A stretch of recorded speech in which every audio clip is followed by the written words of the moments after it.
Você se considera um cristão?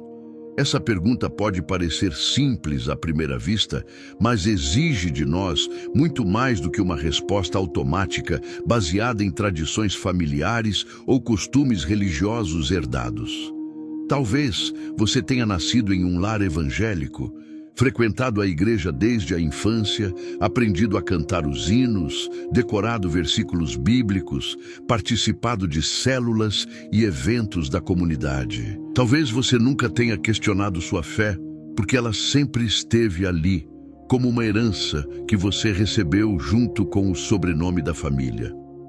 Mas permita-me fazer uma pergunta ainda mais profunda, uma pergunta que pode incomodar, que pode até mesmo ferir o seu orgulho espiritual, mas que é absolutamente necessária. Você é um verdadeiro cristão ou apenas alguém que vive dentro de uma cultura cristã? Existe uma diferença imensa entre essas duas realidades, e é exatamente sobre essa diferença que precisamos falar hoje. Porque a verdade é que podemos passar a vida inteira envolvidos com atividades religiosas, com linguagem evangélica, com aparência de piedade, e ainda assim nunca termos experimentado a conversão genuína que transforma o coração e produz santidade real na vida. E foi justamente esse o grande alerta que um homem chamado J.C. Ryle trouxe para sua geração, e que continua ecoando poderosamente até os dias de hoje. J.C. Ryle viveu na Inglaterra do século XIX, em uma época em que o cristianismo era a religião oficial do país, onde praticamente todos se consideravam cristãos, onde a igreja ocupava posição central na vida social e política, onde a moral cristã era publicamente respeitada e defendida. Externamente, a Inglaterra vitoriana era uma nação cristã. Mas Ryle, como pastor fiel e observador atento da vida espiritual de seu povo, enxergava algo profundamente perturbador por trás dessa fachada religiosa respeitável. Ele via igrejas cheias de pessoas que conheciam a linguagem da fé, que respeitavam as tradições eclesiásticas, que mantinham uma aparência de decência moral, mas que jamais haviam experimentado o poder transformador do Evangelho. Ele via multidões que possuíam uma religião herdada, não uma fé conquistada através do arrependimento e da conversão pessoal. Ryle enxergava o perigo mortal do cristianismo cultural, essa forma de religiosidade que permite que as pessoas se sintam confortáveis em sua identidade cristã, sem nunca terem sido verdadeiramente confrontadas com a santidade de Deus, com a gravidade de seus pecados e com a necessidade absoluta de uma transformação radical operada pelo Espírito Santo. Como bispo da Igreja Anglicana e pastor de almas durante décadas, Ryle não estava interessado em atacar a respeitabilidade social ou a moralidade externa de seu povo. Ele estava profundamente preocupado com a condição espiritual real das pessoas que professavam Cristo. Ele sabia que o inferno está cheio de pessoas religiosas, de indivíduos que possuíam uma forma de piedade, mas negavam o poder dela, de homens e mulheres que tinham nome de que viviam, mas estavam mortos espiritualmente. E foi essa preocupação pastoral, esse amor genuíno pelas almas e esse compromisso inabalável com a verdade bíblica que o levaram a escrever uma de suas obras mais importantes e desafiadoras. Um livro que sacudiu a cristandade de sua época e continua confrontando leitores até hoje. Esse livro se chama Santidade, e nele, Ryle desenvolve um tema que é simultaneamente central nas Escrituras e perigosamente negligenciado na Igreja contemporânea: a santificação como evidência necessária e inevitável da verdadeira fé salvadora. A mensagem de Ryle é direta e sem rodeios. Ele afirma categoricamente que a fé que salva é a fé que santifica. Não existe cristianismo autêntico sem santidade progressiva na vida. A conversão real ao Evangelho de Jesus Cristo produz transformação real, no caráter, nos desejos, nas escolhas, nos valores e no comportamento da pessoa convertida. Isso não significa que o cristão verdadeiro alcança a perfeição moral nesta vida, como se fosse possível viver sem pecado enquanto estivermos neste corpo mortal. Ryle não era um perfeccionista ingênuo. Ele conhecia profundamente a doutrina bíblica do pecado remanescente, compreendia a luta constante entre a carne e o espírito que Paulo descreve em Romanos, capítulo 7, e reconhecia honestamente as quedas, falhas e fraquezas que marcam até mesmo os crentes mais maduros. Mas Ryle também insistia, com toda a força de sua convicção pastoral e toda a autoridade das Escrituras, que a vida cristã genuína é marcada por uma direção clara, por um padrão visível de transformação, por uma guerra consciente e intencional contra o pecado, e por um amor crescente por Cristo e por sua santidade. Pense comigo sobre o que isso realmente significa. Quando a Bíblia fala sobre santificação, ela está descrevendo um processo real de transformação espiritual, operado pelo Espírito Santo na vida daqueles que foram unidos a Cristo pela fé. Paulo escreve em 2 Coríntios capítulo 3, versículo 18, que todos nós, com o rosto desvendado, contemplando a glória do Senhor, somos transformados de glória em glória na mesma imagem, como pelo Espírito do Senhor. A santificação não é um projeto de autoaperfeiçoamento onde o cristão tenta se tornar uma pessoa melhor através de esforço próprio e força de vontade. Não é legalismo religioso onde seguimos regras externas para conquistar a aprovação de Deus. Não é moralismo hipócrita, onde mantemos uma fachada de decência enquanto o coração permanece corrupto e imutável. A santificação bíblica é obra de Deus em nós. É o Espírito Santo aplicando progressivamente em nossa vida diária a realidade de nossa união com Cristo. É a transformação gradual, mas real de nossos desejos, valores, pensamentos e ações para que se tornem cada vez mais conformes ao caráter de Jesus. E aqui está o ponto crucial que Ryle martelava repetidamente. Se essa transformação não está acontecendo em sua vida, se você não vê nenhuma evidência de crescimento espiritual, nenhuma mudança real em relação aos seus pecados habituais, nenhuma guerra contra a carnalidade, nenhum amor crescente pelas coisas de Deus, então você tem razões sérias para questionar se sua fé é genuína. A Escritura é absolutamente clara sobre isso. Hebreus capítulo 12, versículo 14, nos ordena: segui a paz com todos e a santificação, sem a qual ninguém verá o Senhor.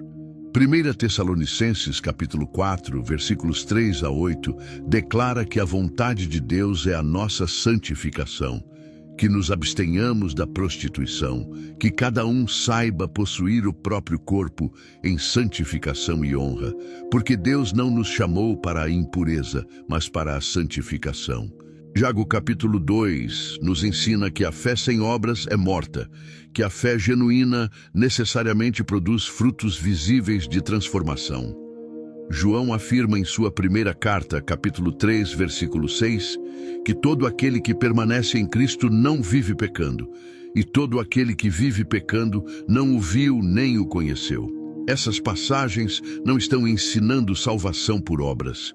Não estão sugerindo que alcançamos a justificação através de nosso desempenho moral.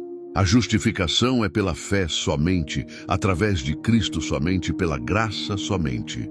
Mas essas passagens estão ensinando algo igualmente importante e igualmente bíblico, que a fé justificadora nunca vem sozinha, que a fé que une alguém a Cristo inevitavelmente produz transformação de vida, que a graça que salva também santifica, que aquele que foi verdadeiramente regenerado pelo Espírito Santo demonstrará os frutos dessa nova vida em seu comportamento, em suas escolhas, em suas batalhas espirituais e em seu crescimento na santidade. Ryle compreendia perfeitamente que muitas pessoas em sua época, e podemos dizer com segurança que muitas pessoas em nossa época também, professavam fé em Cristo, mas viviam vidas que contradiziam completamente essa profissão. Elas cantavam sobre graça enquanto continuavam abraçando o pecado. Falavam sobre perdão enquanto não demonstravam nenhum arrependimento genuíno. Declaravam amor por Jesus enquanto não mostravam nenhum interesse real em obedecer seus mandamentos ou seguir seu exemplo. E Ryle, como pastor fiel, não podia simplesmente ignorar essa contradição gritante entre profissão e prática, entre palavras e vida, entre aparência religiosa e realidade espiritual. E aqui chegamos ao coração do problema que Ryle identificava e que precisamos identificar também em nossos dias: o cristianismo cultural. O que exatamente é cristianismo cultural? É uma forma de religiosidade onde as pessoas se identificam como cristãs não porque experimentaram conversão pessoal através do arrependimento e da fé, mas simplesmente porque nasceram em uma família cristã, porque cresceram em um ambiente religioso, porque herdaram tradições evangélicas, porque fazem parte de uma comunidade onde o cristianismo é a norma cultural aceita. É cristianismo por osmose, por herança familiar, por costume social, por identidade tribal, não por convicção pessoal nascida de um encontro transformador com Cristo. O cristão cultural vai à igreja porque sempre foi. Ora, antes das refeições, por hábito aprendido na infância, usa a linguagem evangélica por pertencer à sua tribo social e defende valores morais como parte de sua identidade. Contudo, nunca houve arrependimento real de pecados, fé genuína em Cristo como Salvador pessoal, submissão a Ele como Senhor absoluto da vida, nem transformação verdadeira operada pelo Espírito Santo no coração. O cristianismo cultural é extremamente perigoso, porque oferece todos os confortos da religião sem exigir nenhum dos custos do discipulado genuíno. Ele dá à pessoa sensação de segurança espiritual, convicção de salvação, esperança do céu, comunhão religiosa e autoimagem de piedade. Porém, tudo isso ocorre sem confronto real com a santidade de Deus que revela a gravidade do pecado, sem quebrantamento pela culpa diante de um Deus justo, sem clamor desesperado por misericórdia, reconhecendo incapacidade de salvar-se e sem experimentar o novo nascimento que cria coração novo com novos desejos e obediência. O cristianismo cultural produz igrejas cheias de pessoas não convertidas, que pensam que estão salvas porque conhecem as doutrinas corretas, porque participam dos rituais religiosos, porque mantêm certa decência moral externa, porque se identificam com a comunidade evangélica, mas que nunca passaram pela porta estreita do arrependimento verdadeiro e da fé genuína. E preste atenção nisto, porque é absolutamente crucial. O cristianismo cultural não produz santidade porque ele não brota de conversão real. Ele pode produzir comportamento respeitável, moralidade externa, conformidade com expectativas religiosas, até mesmo zelo por causas evangélicas e defesa de valores tradicionais. Mas ele não produz aquela transformação profunda do coração que chamamos de santificação, aquela guerra interior contra o pecado, aquele amor crescente por Cristo, aquela fome pela palavra de Deus, aquela sensibilidade à presença do Espírito Santo, aquela disposição de negar a si mesmo e tomar a cruz diariamente, aquele desejo genuíno de glorificar a Deus em todas as áreas da vida, mesmo quando isso custa caro. Por quê? Porque essas realidades são frutos da obra sobrenatural do Espírito Santo em alguém que foi verdadeiramente regenerado, e não produtos de condicionamento cultural ou adesão externa a um sistema religioso. Ryle observava isso constantemente em seu ministério pastoral. Ele via pessoas que eram membros respeitáveis da igreja, que nunca haviam dado nenhum escândalo público, que mantinham aparência de religiosidade, que conheciam a linguagem teológica correta, mas cujas vidas demonstravam zero evidência de luta contra pecados específicos, zero progresso em direção à semelhança com Cristo, zero paixão pelas coisas espirituais, zero disposição de sacrificar algo pelo reino de Deus. Essas pessoas estavam confortáveis em sua condição espiritual.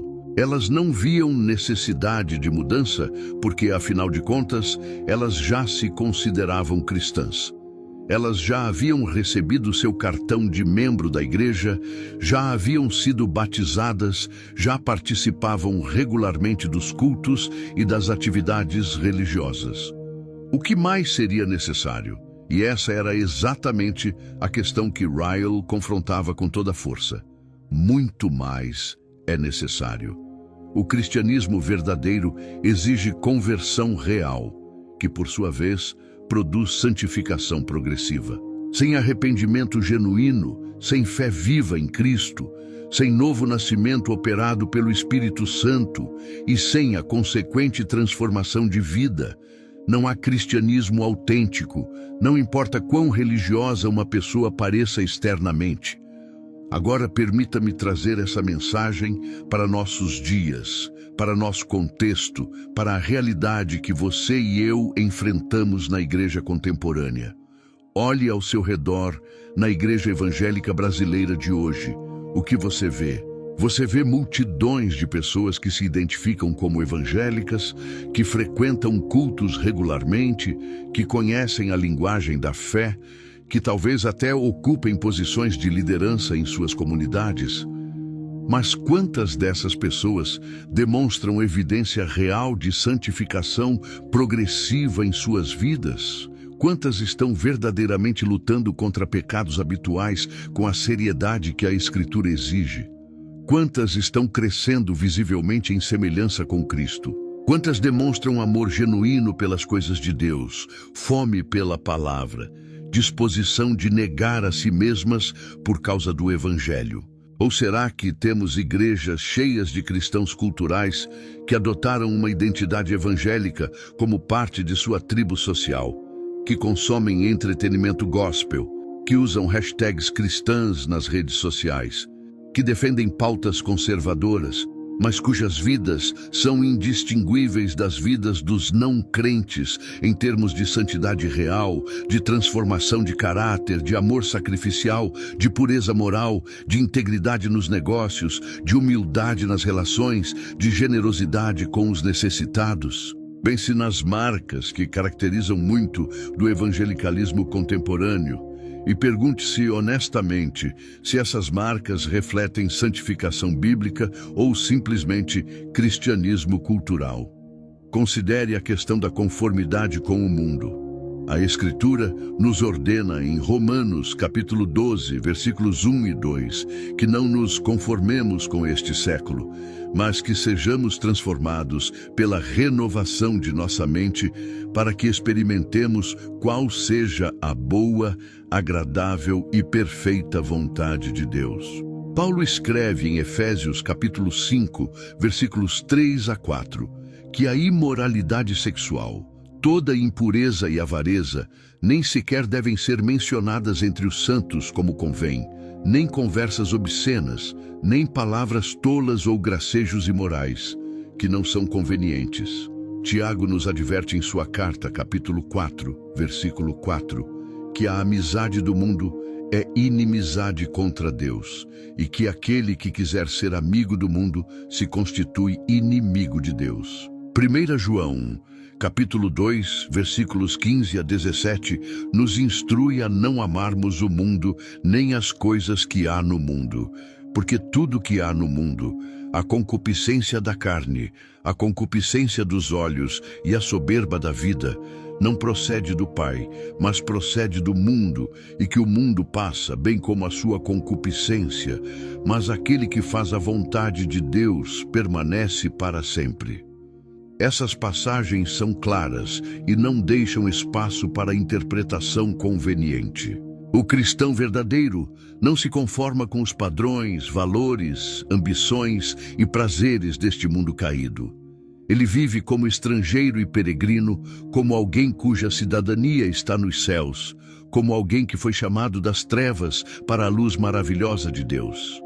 Mas o que vemos em grande parte da igreja hoje? Vemos crentes que consomem o mesmo entretenimento que o mundo consome, mesmo quando esse entretenimento glorifica imoralidade, violência, materialismo e rebelião contra Deus. Vemos crentes que adotam os mesmos valores de sucesso, conforto, prazer e autorrealização que dominam a cultura secular. Vemos crentes que vestem suas ambições carnais com linguagem espiritual, transformando o evangelho da cruz em um evangelho de prosperidade, vitória e conquistas terrenas.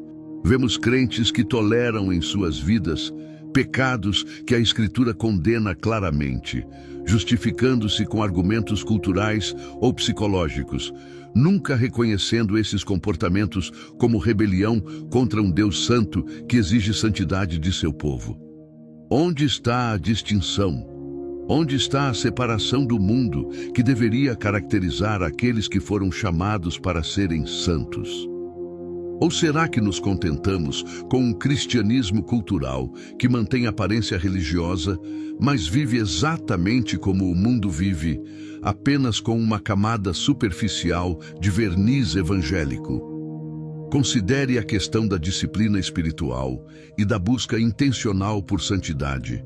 A vida cristã, como a Escritura a apresenta, é uma corrida que deve ser corrida com perseverança.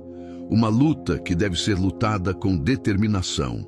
Um chamado que exige negação de si mesmo e submissão diária a Cristo como Senhor. Jesus disse claramente em Lucas capítulo 9, versículo 23, que se alguém quer vir após ele, a si mesmo se negue, tome cada dia a sua cruz e siga-me. Paulo escreve em 1 Coríntios capítulo 9, versículos 24 a 27, que aqueles que correm no estádio, todos correm, mas um só recebe o prêmio, e nos instrui a corrermos de tal maneira que o alcancemos, explicando que todo atleta em tudo se domina, e que ele mesmo esmurrava seu corpo e o reduzia à escravidão para não ser desqualificado depois de pregar aos outros. Em Filipenses capítulo 3, versículos 12 a 14, Paulo declara que ainda não havia alcançado a perfeição, mas prosseguia para conquistar aquilo para o que também foi conquistado por Cristo Jesus, esquecendo-se das coisas que para trás ficam e avançando para as que diante dele estão, prosseguindo para o alvo pelo prêmio da soberana vocação de Deus em Cristo Jesus. Essas passagens descrevem uma vida de esforço intencional, de disciplina deliberada, de luta consciente contra o pecado e em direção à santidade. Não se trata de tentar ganhar a salvação através de obras, mas de viver a realidade da salvação que já recebemos pela graça através da fé. É o cristão cooperando ativamente com a obra do Espírito Santo em sua santificação, como Paulo instrui em Filipenses capítulo 2, versículos 12 e 13, quando nos ordena desenvolvermos nossa salvação com temor e tremor, porque é Deus quem efetua em nós tanto o querer quanto o realizar segundo a sua boa vontade. Mas pergunte-se honestamente, quantos cristãos professos você conhece que realmente levam a sério essa chamada à disciplina espiritual?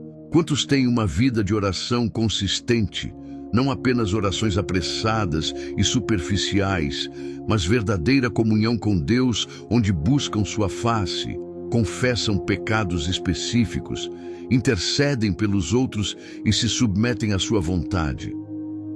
Quantos estudam as Escrituras com seriedade, não apenas lendo versículos isolados em aplicativos devocionais, mas realmente meditando na palavra, memorizando passagens, estudando contextos, aplicando verdades bíblicas às situações concretas da vida? Quantos praticam disciplinas espirituais como jejum, vigília, silêncio diante de Deus, exame de consciência, confissão de pecados? Quantos buscam ativamente mortificar os desejos da carne, fugir de tentações específicas, estabelecer limites concretos para proteger sua pureza espiritual e moral? Ou será que muito do que passa por cristianismo hoje é apenas religiosidade conveniente que não exige nenhum sacrifício real, nenhuma renúncia significativa, nenhuma luta verdadeira? Um cristianismo em que se vai à igreja por tradição, canta-se músicas animadas que trazem bem-estar emocional. Ouvem-se sermões motivacionais que encorajam, mas não confrontam o pecado. Participam-se de atividades sociais agradáveis com a comunidade evangélica, porém, sem verdadeiro quebrantamento diante de Deus, sem luta real contra pecados habituais, sem transformação genuína de caráter e sem crescimento autêntico em santidade. Se sua vida cristã não envolve luta, se não há batalha contra a carne, se você não sente tensão entre seus desejos carnais e os desejos do Espírito, se não há custo nenhum em sua profissão de fé, então Ryle diria que você tem motivos sérios para questionar se sua fé é genuína ou se você está simplesmente vivendo dentro de um cristianismo cultural confortável que exige aparência religiosa, mas não produz transformação real. Considere também a questão da tolerância com o pecado. Um dos sinais mais claros de conversão verdadeira é que o cristão genuíno desenvolve sensibilidade ao pecado. Coisas que antes não o incomodavam, agora perturbam sua consciência. Comportamentos que antes eram naturais, agora são reconhecidos como ofensivos a Deus. O crente verdadeiro não fica confortável vivendo em pecado conhecido. Quando ele cai, e todos nós caímos porque ainda lutamos contra a carne nesta vida, ele se arrepende genuinamente, confessa seu pecado a Deus, busca perdão através do sangue de Cristo e luta para não repetir aquela transgressão.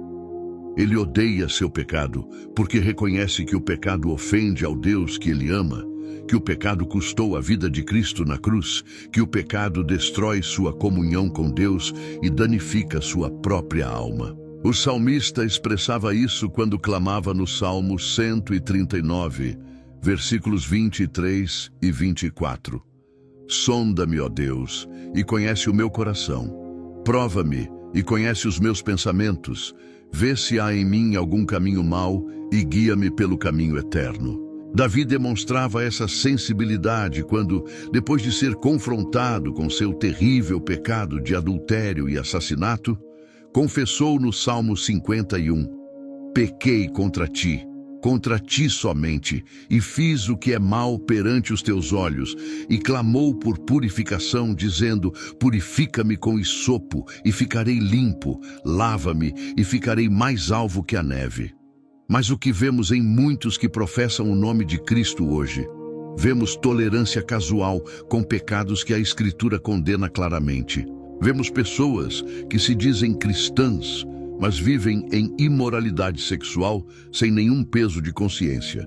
Seja através de pornografia consumida regularmente em segredo, seja através de relacionamentos sexuais fora do casamento tratados como normais e aceitáveis, seja através de divórcio e recasamento por razões que a Bíblia não permite, seja através de concessões à agenda LGBTQ, que contradizem diretamente o ensino bíblico sobre sexualidade e casamento. Vemos pessoas que se dizem cristãs, mas são controladas por avareza e amor ao dinheiro, vivendo para acumular riquezas terrenas, gastando extravagantemente em luxos, enquanto fecham os olhos às necessidades dos pobres, fazendo da prosperidade material seu ídolo e da acumulação de bens seu objetivo de vida.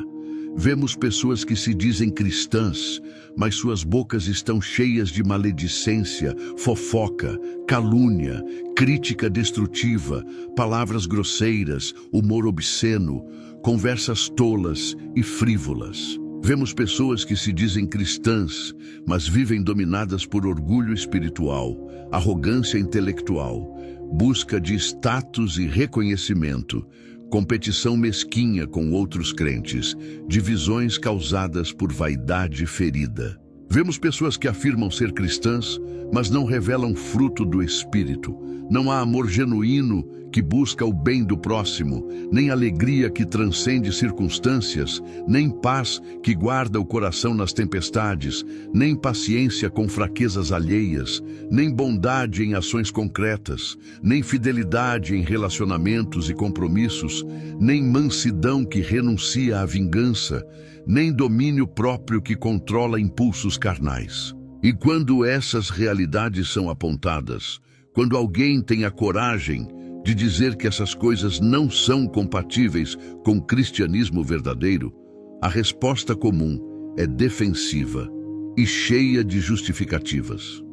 As pessoas apelam para a graça como se a graça de Deus fosse licença para continuar pecando, ignorando completamente o ensino de Paulo em Romanos capítulo 6, versículos 1 e 2, onde ele pergunta: permaneceremos no pecado para que a graça seja mais abundante?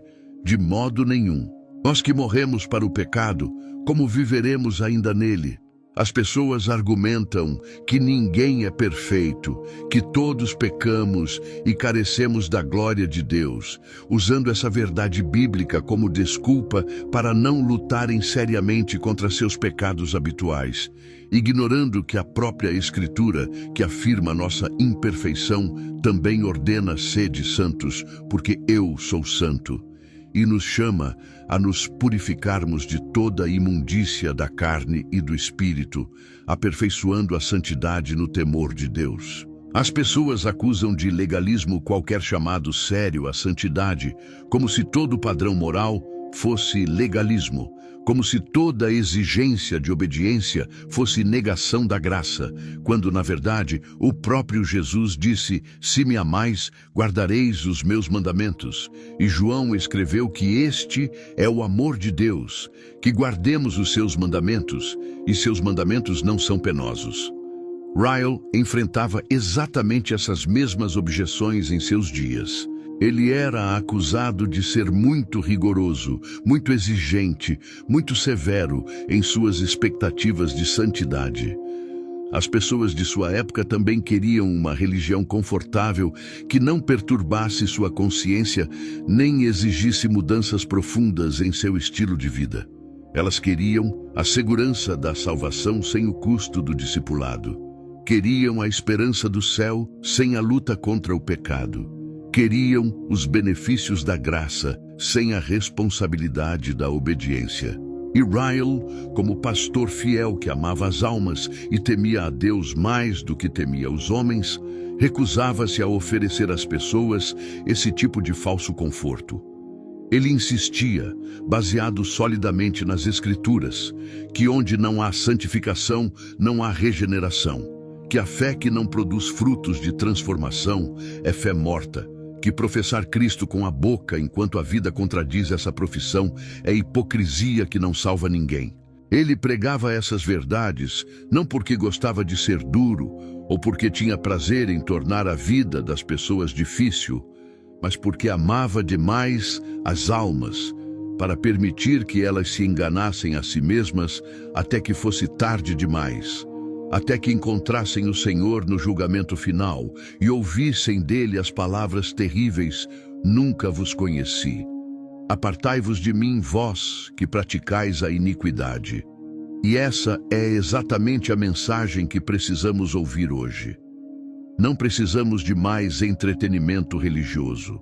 Não precisamos de mais sermões motivacionais que nos fazem sentir bem, mas nunca nos confrontam com a realidade de nosso pecado. Não precisamos de mais conferências emocionantes que produzem experiências temporárias, mas não resultam em transformação duradoura. Não precisamos de mais livros de autoajuda cristã que prometem nossa melhor vida agora, mas ignoram o chamado radical de Jesus para negarmos a nós mesmos e tomarmos nossa cruz diariamente. O que precisamos desesperadamente é de um retorno à pregação fiel da santidade bíblica, de pastores que tenham coragem de confrontar o pecado nas vidas de suas ovelhas, mesmo quando isso as deixar desconfortáveis, de líderes que entendam que amar as pessoas significa dizer-lhes a verdade, mesmo quando a verdade dói, de igrejas que valorizem obediência acima de números, transformação de caráter acima de crescimento institucional, profundidade espiritual acima de popularidade cultural. Porque aqui está a realidade que não podemos escapar.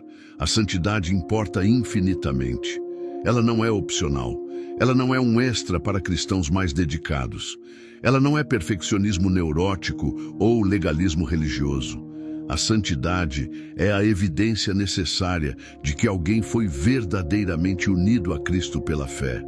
É o fruto inevitável da obra do Espírito Santo na regeneração. É a marca distintiva daqueles que pertencem a Deus. Hebreus é absolutamente claro. Sem santificação, ninguém verá o Senhor. Não algumas pessoas, não a maioria, mas ninguém. Se você não está sendo progressivamente santificado, se sua vida não está sendo gradualmente transformada para se tornar mais semelhante a Cristo, se você não está lutando contra o pecado e crescendo em obediência, então você não verá o Senhor. Sua profissão de fé, por mais eloquente que seja, não te salvará. Seu conhecimento teológico, por mais correto que seja, não te justificará. Sua atividade religiosa, por mais intensa que seja, não te garantirá a entrada no reino. Seu batismo, sua membresia na igreja, sua participação na ceia do Senhor, seus cargos ministeriais, nada disso te salvará se não houver evidência real de que o Espírito Santo habita em você e está produzindo transformação genuína em sua vida. E preste atenção, porque isso não é salvação por obras. Isso não é ensinar que você precisa alcançar certo nível de santidade para merecer o céu. A salvação é pela graça somente, através da fé somente, em Cristo somente. Somos justificados não por nossas obras, mas pela obra de Cristo em nosso favor. Somos declarados justos, não por causa de nossa justiça, mas por causa da justiça de Cristo imputada a nós pela fé. Somos salvos não porque somos bons, mas porque Deus é misericordioso.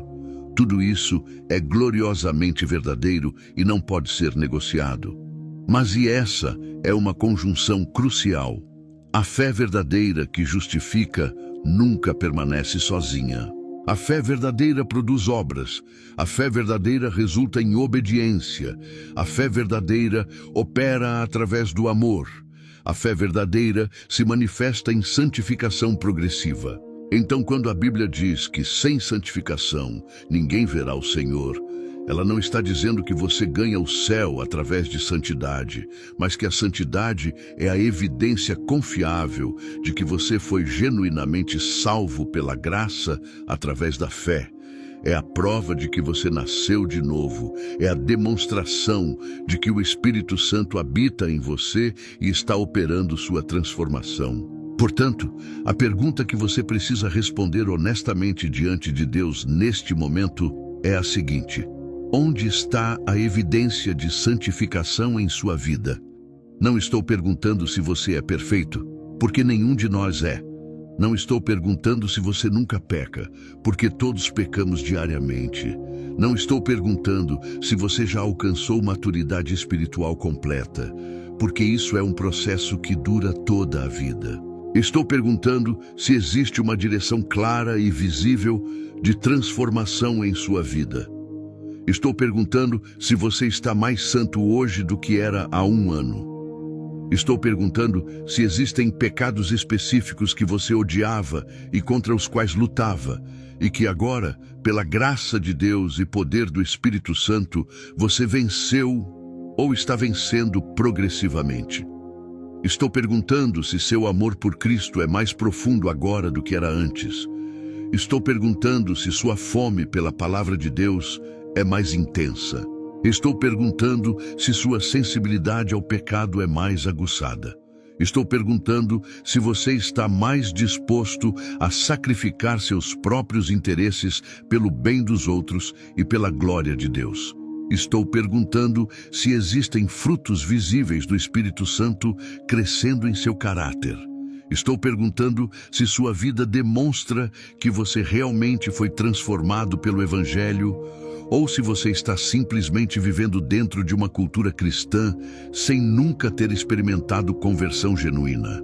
E se você percebe, ao examinar honestamente sua vida, que não há evidência real de santificação, que você não está lutando contra o pecado, que você está confortável vivendo de maneira que contradiz claramente o ensino das Escrituras, que sua vida é praticamente indistinguível da vida de um incrédulo, exceto por algumas atividades religiosas externas, então você precisa considerar seriamente a possibilidade de que você nunca foi verdadeiramente convertido.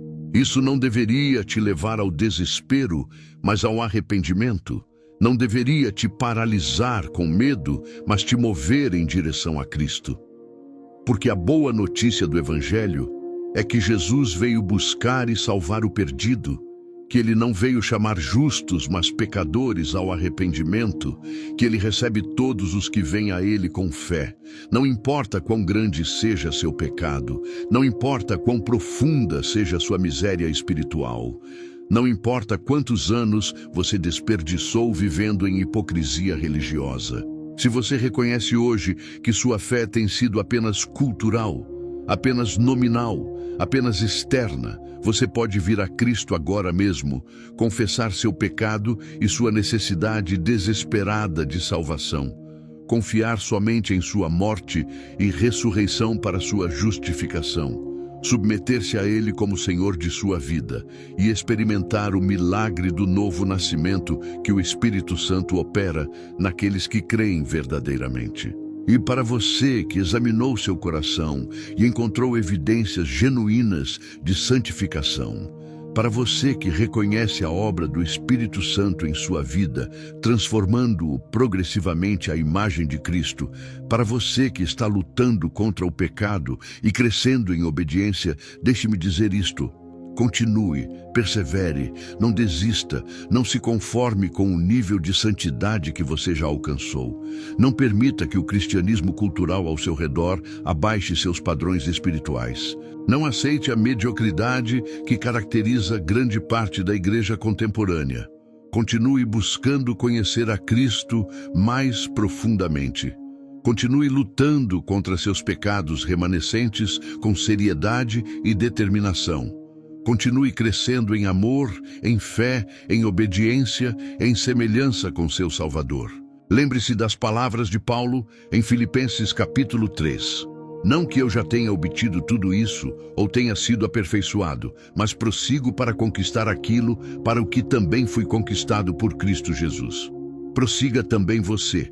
Corra a corrida com perseverança. Lute a boa luta da fé. Mantenha-se fiel até o fim. E saiba que Deus, que começou boa obra em você, há de completá-la até o dia de Cristo Jesus. A mensagem de J.C.